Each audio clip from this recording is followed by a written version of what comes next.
Big TV mood of Jubilee Hills 2023 Karnataka assembly elections, 2023 Telangana assembly, 2024 Andhra అసెంబ్లీతో పాటు సాధారణ ఎన్నికల్లో బిగ్ టీవీ ఇచ్చిన ఎగ్జిట్ పోల్స్ ఎంత ఎగ్జాక్ట్గా వచ్చాయో మీకు తెలిసిందే.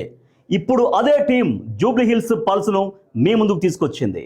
సో ఓవరాల్గా జూబ్లీ హిల్స్ రిపోర్ట్ తెలుసుకునే ముందు డివిజన్ల వారీగా డీటెయిల్డ్గా డివిజన్ల వారీగా ఏ పార్టీకి ఎటువైపు ఎంతవరకు అనుకూలంగా ఉందనే అంశాలపైన డీటెయిల్గా మనం తెలుసుకుందాం. ముందుగా బోరబండ డివిజన్ గురించి తెలుసుకుందాం. బోరబండ డివిజన్లో ఎవరికి ఏ పార్టీకి ఎంతమంది అనుకూలంగా ఉన్నారో తెలుసుకుందాం. సో ఒకసారి బోరబండ డివిజన్ చూస్తే దాంట్లో బీఆర్ఎస్కి 52.3% ఇక్కడ అనుకూలంగా కనిపిస్తున్నారు. తర్వాత కాంగ్రెస్ పార్టీ విషయానికి వస్తే కాంగ్రెస్ పార్టీకి 42.53% అనుకూలంగా ఉన్నారు. ఇక బీజేపీ విషయం తీసుకుంటే బీజేపీ కేవలం 4.6% మాత్రమే అనుకూలంగా కనిపిస్తున్నారు. బోరబండ డివిజన్లో అధికార కాంగ్రెస్ పార్టీతో పోల్చుకుంటే బీఆర్ఎస్కి, ప్రధాన ప్రతిపక్షంగా ఉన్న బీఆర్ఎస్కి 10% మంది ఎక్కువగా అనుకూలంగా మనకు కనిపిస్తున్నారు ఈ సమయానికి. సో బీఆర్ఎస్కు అనుకూలంగా ఉన్నటువంటి అంశాలు ఒకసారి చూద్దాం. సో బీఆర్ఎస్ హయాంలో ఇక్కడ బోరబండ డివిజన్లో ఎక్కువగా అభివృద్ధి జరిగింది అనేది అక్కడ జనం నమ్ముతున్నారు. బీఆర్ఎస్ హయాంలో ఒక రోడ్లు పూర్తయినాయి, డ్రైనేజీలు పూర్తయినాయి. తర్వాత కొండ ప్రాంతం, బోరబండలో చాలా వరకు కొండ ప్రాంతం ఉంటుంది. కొండ ప్రాంతంలో అక్కడ తాగునీటి సరఫరాకి దానికోసం అనేక పనులు చేశారు. అది కూడా బీఆర్ఎస్కి ఇక్కడ కలిసి వచ్చినట్టుగా మనకు కనిపిస్తోంది. ఇక ఎన్నికల సమయం కావడంతోనే ఇప్పుడు అక్కడ రోడ్డు రిపేర్ చేస్తున్నారు కాంగ్రెస్ ప్రభుత్వం అనే ఆలోచనలో ఉన్నారు. సో కేవలం ఎన్నికలు దృష్టిలో పెట్టుకునే ఇక్కడ రోడ్లు బాగు చేసే కార్యక్రమం చేస్తున్నటువంటి ఒక ప్రజలు కాంగ్రెస్ పార్టీ విషయంలో ఆలోచిస్తున్నారు. కానీ గత బీఆర్ఎస్ ప్రభుత్వ హయాంలో బోరబండ డివిజన్లో చాలా వరకు సమస్యలు పరిష్కారం అయ్యాయి అనేది అక్కడ జనం నమ్ముతున్నటువంటి విషయం. ఇక మాగంటి గోపీనాథ్ అక్కడ వరుసగా అక్కడ ఎమ్మెల్యేగా ఉన్నారు కాబట్టి ఆయన హయాంలో చేపట్టినటువంటి అభివృద్ధి పనులు, ఆయనకు ఉన్నటువంటి మంచి పేరు కూడా అక్కడ బీఆర్ఎస్కు అనుకూల అంశాలుగా మనకు కనిపిస్తున్నాయి. కాంగ్రెస్ సంక్షేమ పథకాల అమలులో చాలా వరకు లోపాలు కనిపిస్తున్నాయి. అంటే సంక్షేమ విషయంలో పెన్షన్స్ కావచ్చు, ఇంకా రకరకాల ప్రభుత్వం నుంచి ఏవైతే కార్యక్రమాలు ఉంటాయో ఆ అమలు సరిగ్గా జరగకపోవడం కూడా అక్కడ కాంగ్రెస్ పార్టీకి మైనస్గా ఉంది. అది బీఆర్ఎస్కు కలిసి వచ్చేటువంటి అంశం. ఇక గ్యాస్ సబ్సిడీ కూడా సరిగ్గా రావడం లేదన్నటువంటి ఆరోపణలు కూడా ఉన్నాయి. సో ఇవన్నీ కూడా బీఆర్ఎస్కి అనుకూలంగా కలిసి వచ్చేటువంటి అంశాలు. ఇక కాంగ్రెస్కు అనుకూలంగా ఏం అంశాలు ఉన్నాయో చూద్దాం. ఈ బోరబండ డివిజన్లో నవీన్ యాదవ్, ఇప్పుడు అభ్యర్థిగా ఉన్నటువంటి నవీన్ యాదవ్కి వ్యక్తిగతంగా ఉన్నటువంటి ఆదరణ ఒకటైతే, బోరబండ డివిజన్ ప్రజలతో ఆయన నిత్యం అందుబాటులో ఉంటారు. తర్వాత బోరబండ డివిజన్లో అనేక సామాజిక కార్యక్రమాలు ఆయన నిర్వహించారు. గతంలో కూడా ఆయన పాలిటిక్స్లో కొనసాగుతున్నారు కాబట్టి ఎప్పటికప్పుడు అక్కడ ప్రజలతో టచ్లో ఉంటున్నారు. అనేక సోషల్ సర్వీసెస్ సంబంధించినటువంటి అనేక కార్యక్రమాలు చేసుకుంటూ వస్తున్నారు నవీన్ యాదవ్. ఇక కాంగ్రెస్ పార్టీ ప్రస్తుతం అధికారంలో ఉంది కాబట్టి అధికార పార్టీకి ఎమ్మెల్యే ఉంటేనే నియోజకవర్గం డెవలప్ అవుతున్నటువంటి ఆలోచనలో బోరబండ డివిజన్ ప్రజలు కూడా కనిపిస్తున్నారు. అది ప్లస్ పాయింట్గా మారింది. ఇక పీజేఆర్ చేసినటువంటి సేవా కార్యక్రమాలు కూడా ప్రజలు మర్చిపోకపోవడం. పీజేఆర్ అంటే కాంగ్రెస్ పార్టీకి సంబంధించినటువంటి సీనియర్ మోస్ట్ లీడర్ కాబట్టి ఆయన దివంగత నేత. కాంగ్రెస్ హయాంలో ఆయన ఉన్నప్పుడు చేసినటువంటి ఆ మంచి పనుల్ని బోరబండ డివిజన్లో ఇంకా జనం గుర్తు చేసుకుంటున్నారు. ఇక కాంగ్రెస్ ప్రభుత్వంలో కొత్తగా రేషన్ కార్డులు జారీ కావడం కూడా అక్కడ బోరబండ డివిజన్లో కాంగ్రెస్కి అనుకూలించేటువంటి అంశాలుగా మనకు కనిపిస్తున్నాయి. సో ఓవరాల్గా బోరబండ డివిజన్లో ఇప్పటిదాకా అయితే కాంగ్రెస్తో పోల్చుకుంటే బీఆర్ఎస్ఏ లీడ్లో కనిపిస్తోంది. ఒక 10% ఎక్కువగా బీఆర్ఎస్ వైపే మొగ్గు చూపిస్తున్నారు బోరబండ డివిజన్ ప్రజలు.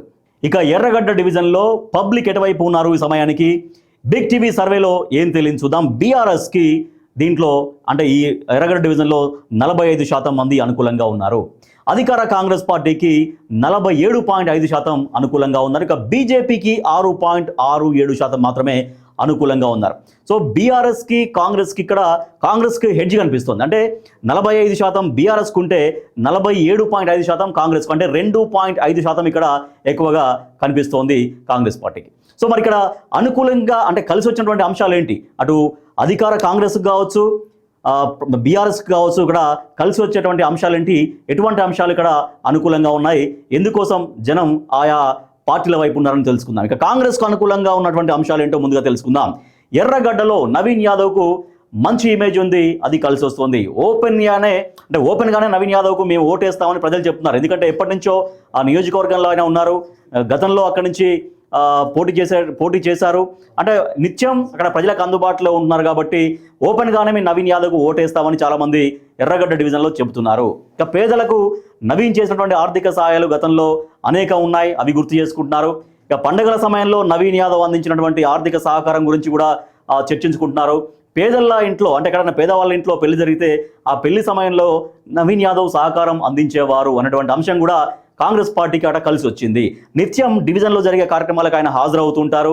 సో కాంగ్రెస్ ప్రస్తుతంలో అధికారంలో ఉంది కాబట్టి, అది కూడా కాంగ్రెస్ అధికారంలో ఉంది కాబట్టి అక్కడ అధికార పార్టీకి సంబంధించిన ఎమ్మెల్యే ఉంటేనే డెవలప్ అవుతున్నటువంటి ఒక ఆలోచనలో కూడా ఎర్రగడ్డ డివిజన్ ప్రజలు ఉన్నారు. కాంగ్రెస్ నియోజకవర్గంలో అభివృద్ధి చేస్తుంది అన్నటువంటి నమ్మకం కూడా వ్యక్తం చేస్తున్నారు. కొత్త సంక్షేమ పథకాలను కూడా తీసుకొస్తారన్నటువంటి నమ్మకాన్ని అక్కడ ప్రజలు వ్యక్తం చేస్తున్నారు. ఇక అధికార పార్టీ ఎమ్మెల్యే అయితే పనులు సులభంగా జరుగుతాయనేటువంటి అటువంటి నమ్మకాన్ని వ్యక్తం చేస్తున్నారు ఎర్రగడ్డ డివిజన్ ప్రజలు. ఇక బీఆర్ఎస్కు ఎర్రగడ్డ డివిజన్లో కలిసి వచ్చేటువంటి అంశాలు, అంటే అనుకూలంగా ఉన్న అంశాలు ఏంటో చూద్దాం. మాగంటి గోపీనాథ్ ఆయన మరణంతో వచ్చినటువంటి సానుభూతి, తర్వాత అక్కడ ఆ ఏరియాలో నీటి కనెక్షన్లు, రోడ్లు, తర్వాత కరెంటు డెవలప్మెంట్ కోసం, కరెంటు సరఫరా కోసం బీఆర్ఎస్ చేసినటువంటి కృషి కూడా అక్కడ కలిసి వస్తుంది. బీఆర్ఎస్ హయాంలో షాదీ ముబారక్ అక్కడ అమలైనటువంటి విషయాన్ని కూడా అక్కడ గుర్తు చేసుకుంటున్నారు. కేసీఆర్ నాయకత్వంపై ప్రజల్లో ఇప్పటికీ కూడా ఎర్రగడ్డ డివిజన్లో నమ్మకం వ్యక్తమవుతోంది. కాంగ్రెస్ ఇచ్చినటువంటి హామీలు పూర్తి స్థాయిలో అమలు చేయలేదు అన్నటువంటి చర్చ కూడా అక్కడ సాగుతోంది. మహిళా ఓటర్లు బీఆర్ఎస్కు అనుకూలంగా ఉన్నారు. సో ఇవన్నీ కూడా బీఆర్ఎస్కు కలిసి వచ్చేటువంటి అంశాలు ఎర్రగడ్డ డివిజన్లో. ఓవరాల్గా చూస్తే ఎర్రగడ్డలో పోటాపోటీగా పోరు సాగుతుంది. కానీ స్వల్ప ఆధిక్యం మాత్రం కాంగ్రెస్ పార్టీకే కనిపిస్తుంది. మనం ముందుగా చెప్పుకున్నట్టుగా ఎర్రగడ్డ డివిజన్లో 2.5% కాంగ్రెస్కే హెడ్జ్ కనిపిస్తోంది.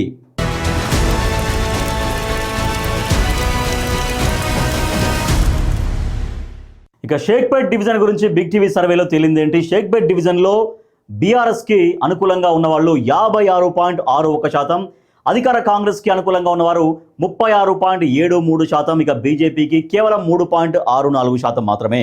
అంటే ఇక్కడ బీఆర్ఎస్కి కాంగ్రెస్ కంటే ఏకంగా 20%కి పైగా ఎక్కువగా అనుకూలంగా జనం కనిపిస్తున్నారు. సో బీఆర్ఎస్ 56.61 అయితే కాంగ్రెస్ 36.73, అంటే 20% కంటే ఇంకొంచెం ఎక్కువగానే ఇక్కడ బీఆర్ఎస్కి ఎక్కువగా అనుకూలంగా కనిపిస్తున్నారు షేక్పేట డివిజన్లో. సో మరి ఏంటి ఆ అనుకూల అంశాలు ఏంటి? బీఆర్ఎస్కి అనుకూల అంశాలు ఏంటి? కాంగ్రెస్ వైపు ఉన్నటువంటి అనుకూల అంశాలు ఏంటో చూద్దాం. ముందుగా షేక్పేట డివిజన్లో బీఆర్ఎస్కు అనుకూలంగా ఉన్న అంశాలు ఏంటో చూద్దాం. షేక్పేటలో బీఆర్ఎస్కు అనేక సానుకూల అంశాలు ఉన్నాయి. పార్టీకి స్థానిక లీడర్ల నుంచి ఉన్నటువంటి బలమైన మద్దతు ఇక్కడ బీఆర్ఎస్ పార్టీకి కలిసి వస్తుంది. ఐటీ సెక్టార్లో జరిగినటువంటి అభివృద్ధి కూడా ఇక్కడ కారణంగా చూడొచ్చు. ఇక ముస్లింలను షాదీ ముబారక్ స్కీమ్ అనేది చాలా వరకు ఆకట్టుకుంది. ఇక మాగంటి గోపీనాథ్ మరణంతో వచ్చినటువంటి సానుభూతి కూడా ఆ డివిజన్లో చాలా ఎక్కువగా కనిపిస్తుంది. బీఆర్ఎస్ హయాంలో అక్కడ రోడ్లు డెవలప్ అయ్యాయి, అంటే రోడ్లు ఎప్పటికప్పుడు బాగు చేశారు. తర్వాత డ్రైనేజీల నిర్మాణం కూడా చాలా వరకు జరిగిందని జనం చెబుతున్నారు. బాకీ కార్డు పేరుతో బీఆర్ఎస్ నిర్వహిస్తున్నటువంటి ప్రచారం, బాకీ కార్డు అంటే ప్రభుత్వం చాలా వరకు ఇంకా అనేక అంశాలు ప్రజలకు నెరవేర్చాల్సినవి ఉన్నాయి. ఆ హామీలకు సంబంధించి బాకీ కార్డు ఇస్తూ ప్రచారం చేస్తుంది. అది కూడా బీఆర్ఎస్కు ఇక్కడ కలిసి వస్తుంది. ఇక కాంగ్రెస్కు, అధికార కాంగ్రెస్కు షేక్పేట్ డివిజన్లో అనుకూలంగా ఉన్న అంశాలు ఏంటి అంటే, కాంగ్రెస్ అధికారంలో ఉంది న్యాచురల్గా. సో అధికారంలో ఉంది కాబట్టి డెఫినెట్గా అక్కడ అధికార పార్టీ ఎమ్మెల్యే ఉంటే బాగుంటుందనేది జనం కోరుకుంటున్నారు. కాంగ్రెస్ గెలిస్తే బస్తీల్లో అభివృద్ధి జరుగుతుంది అనేటువంటి నమ్మకాన్ని వ్యక్తం చేస్తున్నారు. నవీన్ యాదవ్కు ఉన్నటువంటి మంచి పేరు కూడా కలిసి వస్తోంది. నవయువ నిర్మాణ్ పేరుతో చేపట్టినటువంటి కార్యక్రమాలు కూడా చాలా వరకు అక్కడ ఆకట్టుకున్నాయి. ఇక కాంగ్రెస్కు ఎంఐఎం సపోర్ట్ చేయడం కూడా అది కలిసి వచ్చిన అంశంగా చూడొచ్చు. ఇక ఓవరాల్గా చూస్తే షేక్పేటలో బీఆర్ఎస్కే ఆధిక్యం ఎక్కువగా కనిపిస్తోంది. ఎంఐఎం సపోర్ట్తో కాంగ్రెస్ పార్టీ ఇక్కడ పుంజుకుంటున్నట్టు కనిపిస్తున్నా కూడా రెండు పార్టీల మధ్య గ్యాప్ చాలా ఎక్కువగా ఉంది. ఇక రహమత్ నగర్ డివిజన్లో ప్రజలు ఎటువైపు అనుకూలంగా ఉన్నారు, ఏ పార్టీకి ఎంత శాతంగా అనుకూలంగా ఉన్నారో చూద్దాం. ఇక రహమత్ నగర్ డివిజన్లో బీఆర్ఎస్కు 42.68% జనం అనుకూలంగా ఉంటే, అధికార కాంగ్రెస్ పార్టీకి 55.28% అనుకూలంగా ఉన్నారు. బీజేపీకి 1.63% మాత్రమే అనుకూలంగా ఉన్నారు. అంటే బీఆర్ఎస్ కంటే అధికార కాంగ్రెస్కి 13% కంటే పైగా ఇక్కడ అనుకూలంగా కనిపిస్తున్నారు. బీఆర్ఎస్కు 42.68 అయితే కాంగ్రెస్కి 55.28, అంటే దాదాపుగా 13% కంటే ఇంకొంచెం ఎక్కువగానే అనుకూలంగా కనిపిస్తున్నారు కాంగ్రెస్ పార్టీకి. సో కాంగ్రెస్ పార్టీకి ఇక్కడ కలిసి వచ్చే అంశాలు ఏమున్నాయి, అనుకూలంగా ఏ అంశాలు ఉన్నాయి? నవీన్ యాదవ్ అభ్యర్థిగా ఉండడం అనేది ఇక్కడ కలిసి వచ్చింది. నవీన్ యాదవ్ ఆ డివిజన్లో అనేక సామాజిక కార్యక్రమాలు నిర్వహించారు. యువతలో పెద్ద ఫాలోయింగ్ ఉంది నవీన్ యాదవ్కి. కాంగ్రెస్ అభ్యర్థిగా నవీన్ యాదవ్ను ఎప్పుడైతే ప్రకటించారో ఆ మద్దతు ఇంకాస్త ఎక్కువగా పెరిగింది. రీసెంట్గా రేషన్ కార్డులు కూడా అందజేశారు ఆ డివిజన్లో. Congress corporator C N Reddy support కూడా ఇస్తున్నారు కాబట్టి అది కూడా ఎటువంటి గ్రూపు తగాదాలు లేకుండా ఒక్క ఏకతాటిపైకి అక్కడ ప్రచారం కావచ్చు, ప్రజల్ని కలిసే విధానం కావచ్చు, కాంగ్రెస్ పార్టీకి కలిసి వస్తున్నటువంటి అంశంగా ప్రచారం ఉధృతంగా కొనసాగిస్తోంది కాంగ్రెస్ పార్టీ. అసెంబ్లీ ఎన్నికల సమయం నుంచి కాంగ్రెస్ అక్కడ బలోపేతం కావడం కూడా డివిజన్లో, రహమత్ నగర్ డివిజన్లో కాంగ్రెస్కు బాగా కలిసి వచ్చినటువంటి అంశాల్లో ఇవన్నీ ఉన్నాయి. ఇక బీఆర్ఎస్కు కలిసి వచ్చిన అంశాలు ఏంటి? బీఆర్ఎస్కి కేవలం మాగంటి మరణంతో వచ్చినటువంటి సానుభూతి అనేది బాగా కలిసి వస్తుంది. అన్ని డివిజన్లలో బీఆర్ఎస్ హయాంలో లబ్ధిదారులు ఎక్కువగా పార్టీ వైపు ఉన్నారు. సో అది కూడా కలిసి వచ్చింది బీఆర్ఎస్కి. సో ఓవరాల్గా చూస్తే రహమత్ నగర్లో కాంగ్రెస్ లీడ్ అనేది చాలా స్పష్టంగా కనిపించింది బిగ్ టీవీ సర్వేలో. ఇక వెంగళరావు నగర్ డివిజన్ గురించి తెలుసుకుందాం. వెంగళరావు నగర్ డివిజన్లో ఎవరు ఏ పార్టీకి ఎంత శాతంగా అనుకూలంగా ఉన్నారు చూస్తే బీఆర్ఎస్కి వెంగళరావు నగర్లో 42.72% అనుకూలంగా ఉన్నారు. ఇక కాంగ్రెస్ పార్టీకి 50.97% అనుకూలంగా ఉన్నారు. బీజేపీకి 4.85%గా అనుకూలంగా కనిపిస్తున్నారు. అంటే బీఆర్ఎస్తో పోల్చుకుంటే కాంగ్రెస్ పార్టీకి 8% కంటే ఇంకా ఎక్కువగానే అనుకూలంగా కనిపిస్తున్నారు వెంగళరావు నగర్ డివిజన్లో. ఇక అనుకూల అంశాలు ఏంటి? మరి కాంగ్రెస్కి అనుకూల అంశాలు ఏంటి, బీఆర్ఎస్కి అనుకూల అంశాలు అంటే చూద్దాం డీటెయిల్గా. కాంగ్రెస్కు అనుకూల అంశాలు ఏంటంటే కాంగ్రెస్ అధికారంలో ఉంది కాబట్టి ఆటోమేటిక్గా సపోర్ట్ పెరుగుతోంది. బీఆర్ఎస్ గెలిచినా ఇప్పుడు పెద్దగా మార్పు ఏమీ ఉండదు అనే అభిప్రాయం వ్యక్తమవుతుంది. ఎందుకంటే అధికారంలో కాంగ్రెస్ ఉంది కాబట్టి అధికార పార్టీ ఎమ్మెల్యే ఉంటేనే ఎక్కువగా అభివృద్ధి జరుగుతుందన్నటువంటి నమ్మకాన్ని ప్రజలు వ్యక్తం చేస్తున్నారు. కాంగ్రెస్ గెలిస్తేనే సంక్షేమ పథకాలు ఆగకుండా ముందుకెళ్తాయి, అందరికీ అందుతాయన్నటువంటి నమ్మకం అక్కడ జనం వ్యక్తం చేస్తున్నారు. డివిజన్లో అంటే వెంగళరావు నగర్ డివిజన్లో నవీన్ యాదవ్కు చరిష్మా ఎక్కువగానే కనిపిస్తోంది. యూత్లో నవీన్ యాదవ్కు ఒక మంచి ఫాలోయింగ్ ఉంది. ఇవన్నీ కూడా కాంగ్రెస్కు కలిసి వస్తున్నటువంటి అంశాలు. నవీన్ యాదవ్కు ఉన్నటువంటి మాస్ ఇమేజ్ అనేది చాలా వరకు అది కలిసి వస్తుంది కాంగ్రెస్ పార్టీకి. ఇక బీఆర్ఎస్కి అనుకూలంగా ఉన్న అంశాలు అంటే చూద్దాం. బీఆర్ఎస్కి అనుకూల అంశాలు లోకల్గా నేతలు యాక్టివ్గా ఉంటారు. అక్కడ బీఆర్ఎస్ హయాంలో డివిజన్లో చాలా వరకు అభివృద్ధి జరిగింది కాబట్టి అది కూడా బీఆర్ఎస్తో అభివృద్ధి సాధ్యం అనేది కూడా కొంతవరకు నమ్ముతున్నారు. అక్కడ మాగంటి గోపీనాథ్ పైన ఉన్నటువంటి అభిమానం కావచ్చు, ఆయన చనిపోయాడన్నటువంటి సానుభూతి కావచ్చు, వెంగళరావు నగర్లో అక్కడ డివిజన్లో బీఆర్ఎస్కు కలిసి వచ్చేటువంటి అంశాలుగా చెప్పవచ్చు. ఓవరాల్గా చూస్తే వెంగళరావు నగర్ డివిజన్లో కాంగ్రెస్కు స్పష్టమైన ఆధిక్యం కనిపిస్తోంది.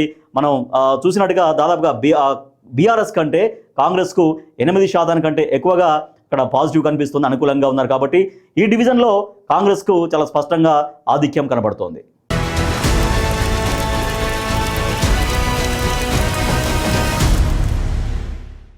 యూసఫ్గూడ డివిజన్లో ఎవరికి ఎంతవరకు అనుకూలంగా ఉన్నారు బిగ్ టీవీ సర్వేలో ఏం తెలియదు చూద్దాం. బీఆర్ఎస్ విషయం తీసుకుంటే బీఆర్ఎస్కు యూసఫ్గూడ డివిజన్లో 27.8% మాత్రమే అనుకూలంగా కనిపించారు. ఇక కాంగ్రెస్ పార్టీకి 66.67% అనుకూలంగా కనిపించారు. బీజేపీకి 3.33% మాత్రమే అనుకూలంగా ఉన్నారు. అంటే బీఆర్ఎస్తో కంపేర్ చేసుకుంటే కాంగ్రెస్కి ఏకంగా 40% కంటే పైగానే అక్కడ అనుకూలంగా కనిపించారు. సో మరి కలిసి వచ్చినటువంటి అంశాలు ఏంటి అంటే బీఆర్ఎస్ గురించి చెప్పిన వాళ్ళు కావచ్చు, కాంగ్రెస్ గురించి చెప్పిన వాళ్ళు కావచ్చు, అనుకూలంగా ఎందుకు ఉన్నారు? మరి కాంగ్రెస్కు అనుకూలంగా ఉన్నటువంటి అంశాలు ఏంటో ముందుగా చూద్దాం. నవీన్ యాదవ్కు అత్యంత పట్టున్నటువంటి డివిజన్ యూసఫ్గూడ. నవీన్ యాదవ్ ఈ డివిజన్కి చెందినటువంటి వ్యక్తి కావడం అక్కడ లోకల్ అంటే మరింతగా కలిసి వచ్చింది. ఆ డివిజన్లో ప్రతి గల్లీ అంతా కూడా నవీన్ యాదవ్ ఉన్నటువంటి మాస్ ఇమేజ్, ఆయన చేసినటువంటి అనేక కార్యక్రమాలు కావచ్చు, అవన్నీ కూడా నవీన్ యాదవ్కు కూడా వ్యక్తిగతంగా కలిసి వచ్చాయి. ఇంకా అనేక అంశాలు ఉన్నాయి. హెల్త్ క్యాంపులు కావచ్చు, తర్వాత చదువుకోవడానికి ఆర్థిక సాయం చేయడం కావచ్చు, ఇవన్నీ చేస్తూ నిత్యం డివిజన్లో ఉన్నటువంటి ప్రజలతో టచ్లో ఉంటారు నవీన్ యాదవ్. సో డివిజన్లో కాంగ్రెస్ నేతలు ముమ్మరంగా ప్రచారం కొనసాగిస్తున్నారు. ఎంఐఎం కూడా ఉంది. ఎంఐఎం సపోర్టుతో కాంగ్రెస్ వైపు ముస్లింలు చాలా వరకు మొగ్గు చూపిస్తున్నారు. దాంతోపాటుగా కాంగ్రెస్ ప్రస్తుతం అధికారంలో ఉంది కాబట్టి సహజంగా అధికార పార్టీ ఎమ్మెల్యే ఉండాలని కోరుకోవడం అనేది కూడా అక్కడ కలిసి వస్తుంది. సాఫ్ట్వేర్ కావచ్చు, ప్రభుత్వ ఉద్యోగులు కావచ్చు కూడా వాళ్ళందరూ కూడా కాంగ్రెస్ పార్టీకి సపోర్ట్ చేస్తున్నారు యూసఫ్గూడ డివిజన్లో. ఇక బీఆర్ఎస్కి అనుకూలంగా ఉన్నటువంటి అంశాలు ఏంటి? బీఆర్ఎస్కు అనుకూలంగా ఉన్న దాంట్లో ప్రతి డివిజన్లో కూడా డెఫినెట్గా సానుభూతి అనేది అయితే ఉంది. మాగంటి గోపీనాథ్ మరణం పట్ల చాలా వరకు సానుభూతి వ్యక్తమవుతోంది. ఆయన భార్య ఇప్పుడు సునీత అభ్యర్థిగా ఉన్నారు కాబట్టి, సునీత పైన కూడా మహిళ కాబట్టి సహజంగా ఉన్నటువంటి సానుభూతి బీఆర్ఎస్కి అన్ని డివిజన్లలో కనిపిస్తోంది. ఇక కేటీఆర్ విస్తృతంగా అక్కడ ప్రచారం కూడా నిర్వహిస్తున్నారు కాబట్టి అది కూడా కలిసి వస్తుంది. యూసఫ్గూడ పైన బీఆర్ఎస్ ప్రత్యేక దృష్టి పెట్టి పోల్ మేనేజ్మెంట్ చేస్తుండడం కూడా బీఆర్ఎస్కి కాస్త కలిసి వచ్చేటువంటి అంశం. సో ఓవరాల్గా చూస్తే యూసఫ్గూడ డివిజన్లో బీఆర్ఎస్కి కాంగ్రెస్కి చాలా వరకు గ్యాప్ ఎక్కువగా ఉంది. దాదాపుగా 40% కంటే పైగా అధికార కాంగ్రెస్ పార్టీ వైపు అక్కడ యూసఫ్గూడ డివిజన్లో ప్రజలు మొగ్గు చూపిస్తూ ఉన్నారు. ఇక సోమాజిగూడ డివిజన్లో ఎవరు ఎటువైపు ఉన్నారు, ఎంత శాతం ఎటువైపు ఉన్నారో చూద్దాం. బిగ్ టీవీ సర్వేలో ఏం తేలింది? బీఆర్ఎస్ విషయం తీసుకుంటే బీఆర్ఎస్కి సోమాజిగూడ డివిజన్లో 29.24% అనుకూలంగా ఉన్నారు.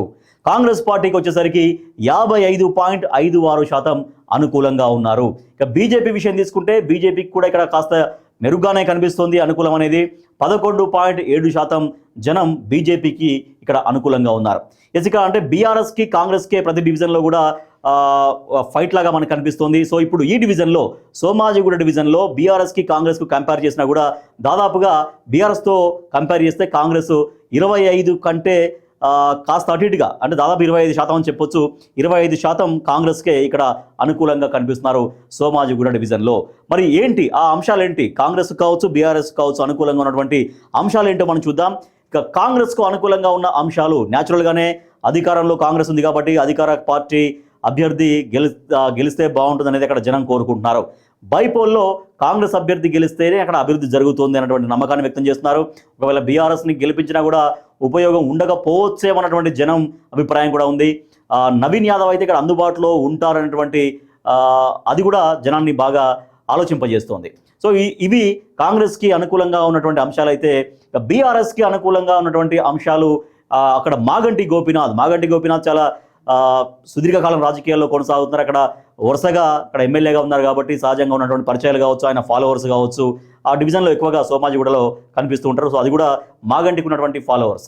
3 సార్లు ఎమ్మెల్యేగా చేసినటువంటి పనులు అవన్నీ కూడా కళ్ళ ముందు కనబడుతున్నాయి కాబట్టి అది కూడా బీఆర్ఎస్కు కలిసి వచ్చేటువంటి అంశం. అయితే మాగంటి మరణంతో వచ్చినటువంటి సానుభూతి, ఆయన భర్త మరణించడంతో ఆయన భార్య ప్రచారం వెళ్తుంది, ఆ అభ్యర్థిగా ఉన్నారు కాబట్టి సహజంగా వచ్చేటువంటి సానుభూతి అయితే బీఆర్ఎస్కు దాదాపుగా అన్ని డివిజన్లలో కనిపిస్తుంది. ఇక సోమాజిగూడ డివిజన్లో ఓవరాల్గా చూస్తే కాంగ్రెస్ పార్టీకి బీఆర్ఎస్తో కంపేర్ చేసుకుంటే దాదాపుగా 25% అనుకూలంగా ఇక్కడ ఎక్కువగా జనం కనిపిస్తూ ఉన్నారు బిగ్ టీవీ సర్వేలో.